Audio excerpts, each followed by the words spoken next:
qu'est-ce qui s'est fait dans le reste du Canada, dans le ROC? D'abord, on va regarder ce tableau-là. Il est un peu complexe, mais on va le regarder rapidement. Tout ce qui est en haut, c'est les rapports d'experts qui ont été faits, puis à quel moment les dépôts des rapports d'experts ont été déposés. Tout ce qui est en bas, c'est les mesures suite à ces rapports d'experts-là qui ont été adoptés dans les différentes provinces.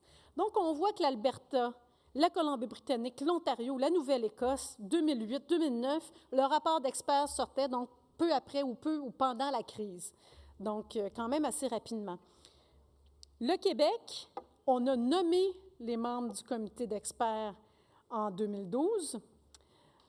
Le Nouveau-Brunswick a reçu son rapport d'experts en 2012 et on s'attend à voir les conclusions du rapport au mois d'avril 2013. C'est quand même loin sur la ligne du temps que le Québec va se retrouver avec une certaine analyse. Puis il ne faut pas oublier qu'une fois que le rapport d'Amour va être déposé, les changements législatifs ne vont pas arriver comme ça. Ça a déjà été annoncé. N'oubliez pas que le comité d'experts, c'est un comité composé d'experts, surtout du secteur financier, et ce sera nettement insuffisant comme réflexion pour amorcer un changement de paradigme de la sécurité financière à la retraite.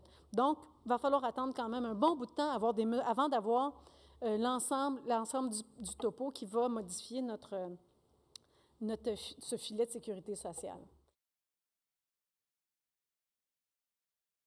Je pense que je ne vous surprendrai pas en vous disant qu'à coup sûr, dans le rapport d'Amour, il va y avoir des recommandations à l'effet d'introduire les régimes à prestations cibles.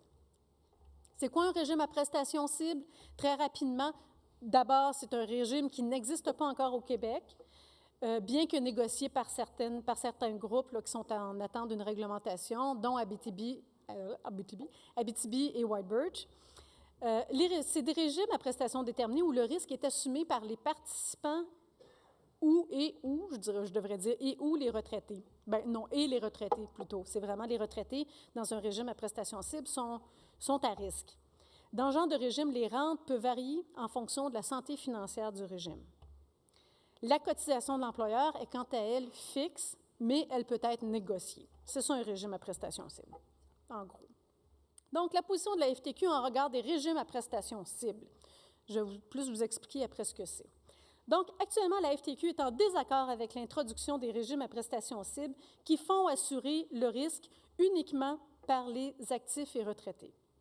Bon, évidemment, dans le cas du secteur du papier, la FTQ, le bureau de la FTQ a eu beaucoup d'ouverture pour cette réalité très particulière de régime pan-canadien sous la LACC. Renaud nous en a parlé aujourd'hui.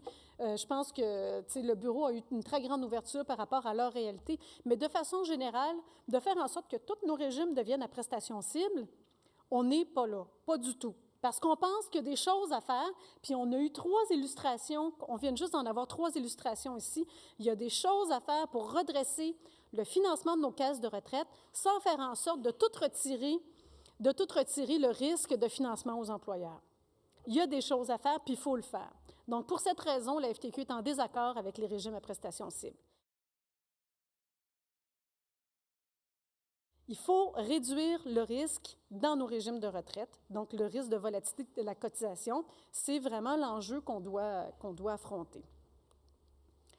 Il faut innover. On le disait déjà l'année passée, on le dit encore cette année. Il faut être ouvert, il faut innover, revoir le financement de nos régimes de retraite et, pourquoi pas, profiter du contexte de déficit pour amener les aménagements nécessaires à l'intérieur de nos caisses de retraite. Parce que vous savez, si on ne modifie pas nos régimes, si on ne s'assure pas que nos régimes sont à l'avenir capables de passer à travers les crises, ce qui va se passer, c'est que quand les taux d'obligation vont augmenter puis que nos régimes vont redevenir solvables, il y a de fortes chances que nos employeurs s'organisent pour mettre fin à nos régimes à ce moment-là, parce que vous savez que s'ils mettent fin présentement à nos caisses de retraite, ils doivent payer le déficit qui est associé à ça, puis ça, présentement, là, il n'y en est pas question pour beaucoup d'entre eux. Donc, c'est rare qu'on dise ça, mais pourquoi ne pas profiter de la période de crise pour revoir nos mécanismes de financement, revoir nos caisses de retraite pour qu'ils puissent traverser à l'avenir. Donc, se négocier des réserves pour indexation, faire en sorte que ce qui s'est passé dans le passé ne puisse plus se reproduire à l'avenir. Des congés de contribution pendant 10 ans dans nos caisses de retraite, ça n'a pas de bon sens, c'est pas soutenable, c'est pas une belle façon c'est pas une belle façon de financer nos caisses de retraite. Il faut vraiment poser des gestes concrets. Voilà. Merci.